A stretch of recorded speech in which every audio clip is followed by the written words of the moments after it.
Welcome everyone. Today we are diving into a read an email task, a common scenario in the TOEFL reading section.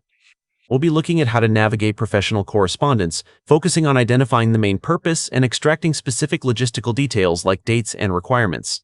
Let's get started and see how to break down this office invitation step by step. If you want to master more TOEFL reading strategies like these, make sure to subscribe and keep practicing with us here at myTOEFL. All employees Riverstone Core, com.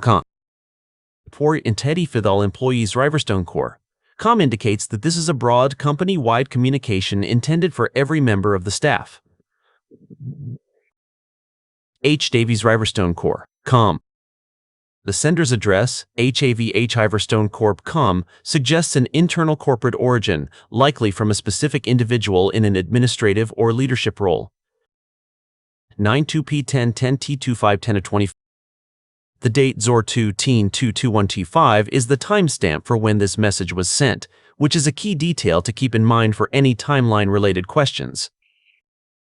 Invitation, 10th Anniversary Gala Dinner. The subject line, Invitation, 10th Anniversary Gala Dinner, immediately tells us the main topic.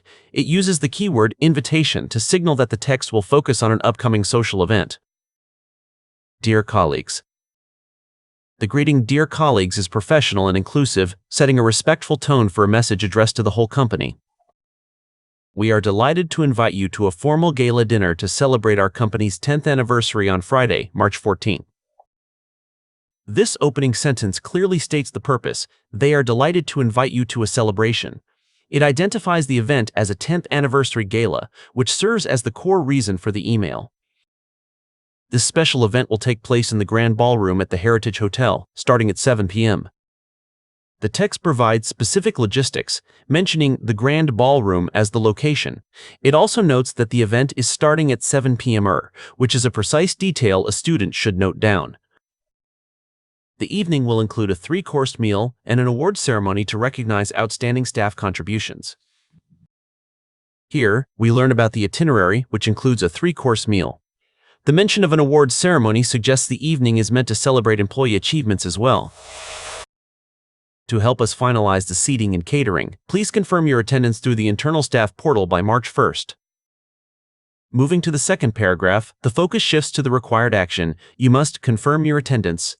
Pay close attention to the deadline of March 1st, as dates are frequently tested.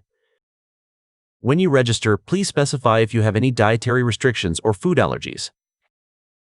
The instruction to mention dietary restrictions is a crucial detail. It implies that the catering is flexible and can be customized based on individual needs. Please note that the dress code for this celebration is formal attire. This sentence introduces a specific requirement, the formal attire dress code. In TOEFL, these types of specific rules are often the subject of detailed questions. We look forward to celebrating this significant milestone with everyone who has contributed to our success over the decade. The final sentence wraps up the message by calling the event a significant milestone. This reinforces the celebratory and appreciative tone of the management team. Warm regards.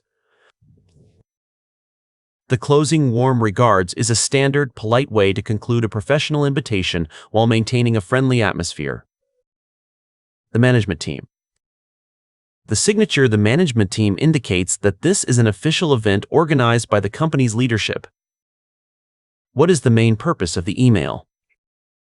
This question asks for the main purpose, which means we need to find the primary reason the email was written, focus on the most important action or news being shared. Now, keeping this in mind, let's look at our options. Let's take a closer look at option A. To notify employees of a change in office dress code policy. While the text mentions a formal attire requirement, it is just a detail for the event, not a change in office dress code policy. This is a distractor that focuses on a secondary point. Now, let's examine option B. To request feedback on a local hotel's facilities. There is no mention of a request feedback in the text. The email is an invitation, not a survey about the hotel's facilities, so we should eliminate this. Here's option C. Let's break it down. To invite staff to a formal anniversary celebration. This option perfectly matches the passage, which is an invitation to a formal anniversary celebration. This aligns with the opening statement about the company's 10th anniversary. Finally, let's check option D. To announce a new training schedule for senior managers. The email does not mention a training schedule at all. This choice introduces a topic completely unrelated to the anniversary gala, so it is incorrect. The correct answer to this question is option C, because the entire email is structured as an invitation to celebrate the company's decade of success.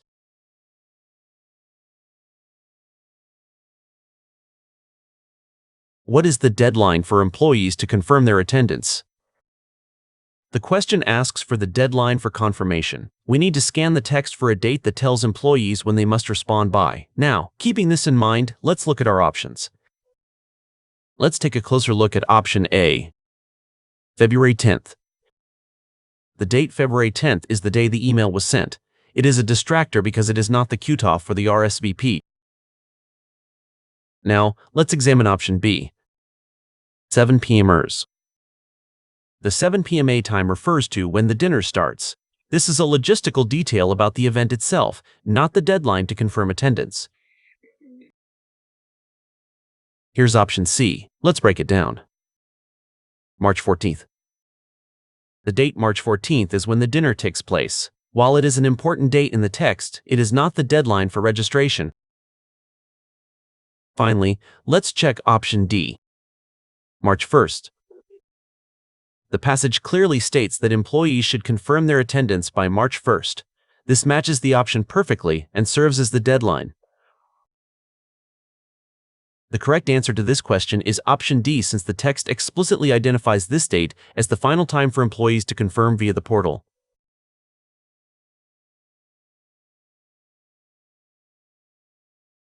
What can be inferred about the event's catering? This question asks what can be inferred about the catering. Since the answer isn't stated directly, we must look for clues about the food service. Now, keeping this in mind, let's look at our options. Let's take a closer look at option A. The meal will consist of snacks rather than a full dinner. The text mentions a 3-course meal, which implies a full, formal dinner. Therefore, the claim that it consists of snacks is incorrect based on the passage. Now, let's examine option B.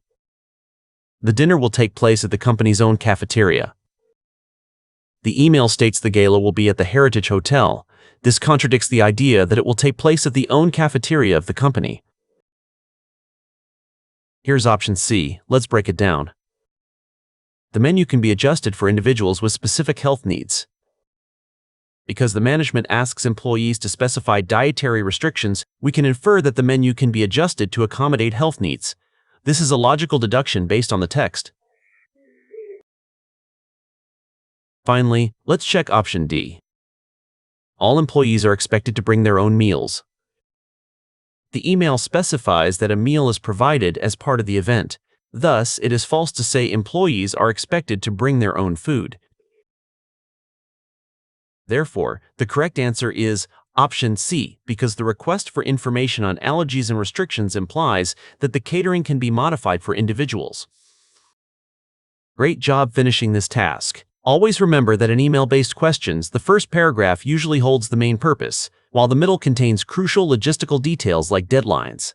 Scanning for dates and specific requirements, such as dress codes or dietary needs, will help you quickly find the answers you need. Keep practicing these scanning techniques to improve your speed and accuracy.